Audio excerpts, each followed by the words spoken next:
કારણમાં તો એવું છે કે હું એક પ્રેમ પ્રકરણમાં પડી ગઈ હતી. જે વ્યક્તિનું નામ છે ઇમ્તિયાઝ રાઉમા ઉર્ફે લાલો. એની સાથે લાસ્ટ 3 મહિનાથી હું કોન્ટેક્ટમાં હતી અને એ બી હનન ચાવડા થ્રુ એને હું મળી હતી. હનન ચાવડાને મેં મારો ભાઈ માન્યો તો એ મારા ઘરે આવતો જાતો રહેતો તો, બધી રીતે હતો. એટલે પેલા અમે લોકો ફ્રેન્ડ્સ હતા ને એ પછી અમે લોકો રિલેશનમાં આવ્યા. પણ એ નથી ખબર મને કે રિલેશનમાં આવ્યા પછી મારે આ મોતનો રસ્તો અપનાવવો પડશે.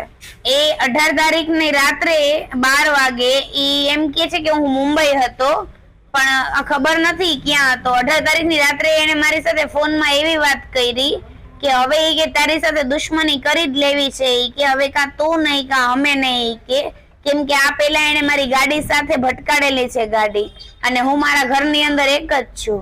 એને મૂકી દીધો એટલા માટે એનો ઈગો હર્ટ થયો છે કે તે મને મૂક્યો શું કામે, તું કેમ મને આવું બધું કરીને જાસ. અને એ હાલતા ને ચાલતા દારૂ પીવે છે, હાલતા ને ચાલતા ખરાબ નશાઓ કરે છે. આ બધા નશાઓની કારણે ઈ શું રાત પડે એટલે એને છોકરીઓ ગમે ત્યારે હેરાન કરવા માટે જોઈ.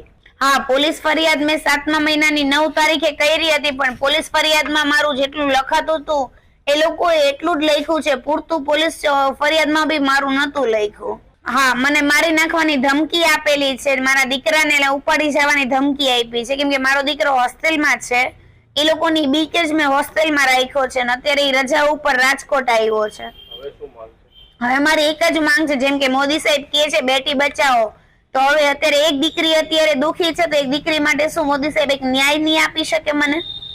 કેમ કે આજે હું છું, કાલે કોઈક બીજી મરી જશે.